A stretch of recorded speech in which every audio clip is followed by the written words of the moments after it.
Hi, good evening, everyone. Well, because of the line of business that I normally deal with, most of the time I get calls from, the back end of various corporates saying, Nigel, we don't want to know only about the revenue, the margins, the PLFs.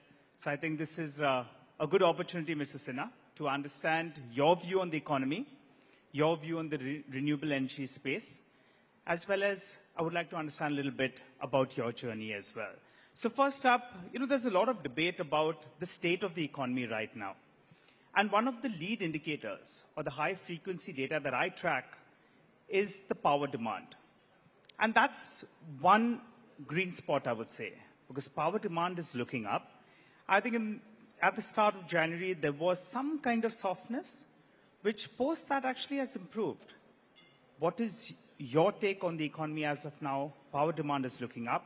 It could only get stronger from here on, going by historic data. So give us your take first. Thank you, Nigel, and thank you, Forbes, for having me. Good evening, ladies and gentlemen. First of all, heartiest congratulations to all the winners today. It's great to be a part of this celebration. First of all, I must compliment you wearing a great jacket.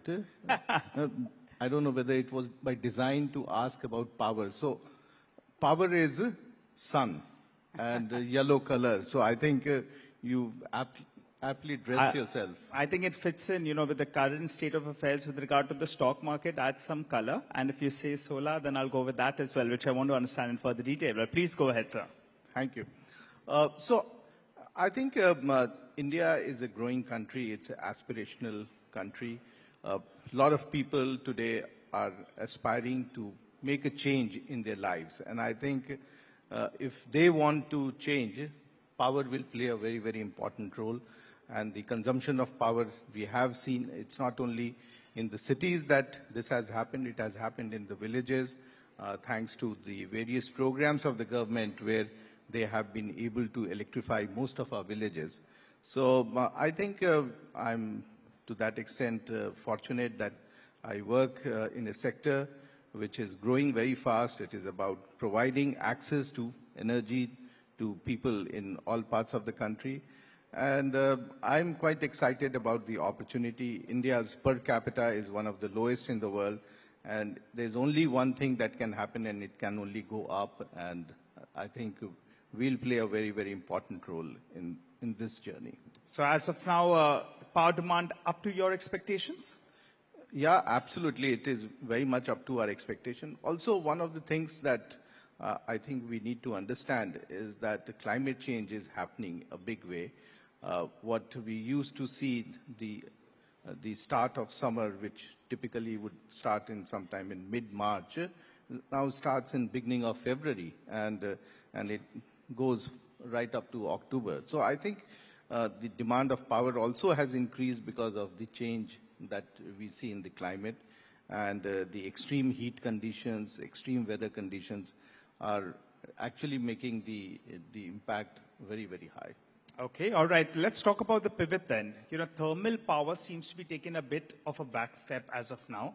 And what's taking center stage is renewable power.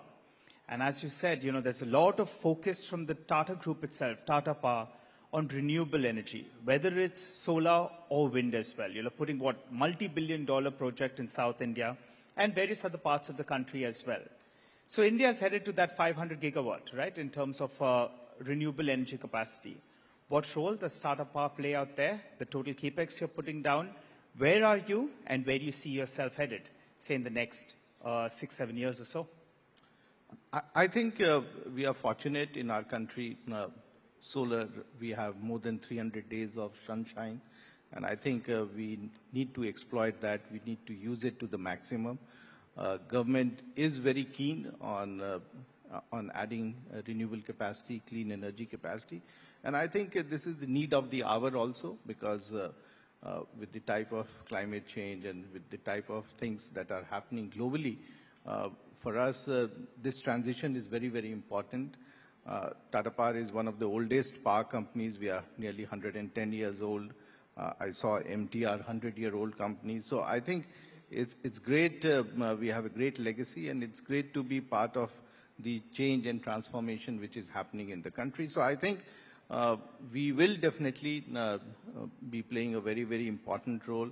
We've always been the game changers in terms of the technology, and the first hydro plant that came up in 1915 was set up by us, and very many firsts that have happened in last 100 years. So you will see us being right there in the forefront, driving all the new initiatives, all the new technologies, and I think Tata Power will be a very, very integral part of the transformation that will happen in the country. Okay, you want to give us a couple of numbers? The total renewable capacity that you see by 2030 or so, Tata Power, because we know India is going to be adding many gigawatts. So if you want to give us a rough target? I would just like to say that we'll add large capacity. We are one of the biggest and also an important player, because it's not only adding capacity, but also ensuring that how do we provide access to people. We are an integrated power company, so we do all the things, that is transmission, distribution, and generation. So we will ensure that no one in this country has a shortage of power, and we will try to bring access to them wherever they are in this country. All right, Mr. Sinha, tell us something a little bit about yourself, about your journey. You have very, very strong foundation. Electric engineering is what you started off with, and then you're heading the company as well. Tell us a little bit about this journey. The way you've moved in the last few years, the way you keep your team together and keep them motivated as well. So I think I'm fortunate to be part of the Tata Group, where for us, what is important is the value system and purpose. This company has been right there for last more than 100 years. And the purpose was to produce clean energy, produce affordable energy, and provide large quantity of energy. And I have been working in this sector for last nearly 4 decades. So I really feel myself blessed. There has to be a purpose, and I think the purpose is that we provide universal access of energy. We ensure that there is no energy poverty in the country, and anyone, anytime, anywhere will get access. We can now actually give them access of clean energy, which was not there earlier with many of the technology innovations that are happening. And I think the other thing that we continue to do is empathy for employees, empathy for the society. Again, part of the Tata DNA that we have, where we reach out to everyone in the society and ensure that how do we bring them into mainstream and provide them the opportunity so that they are able to excel in their space.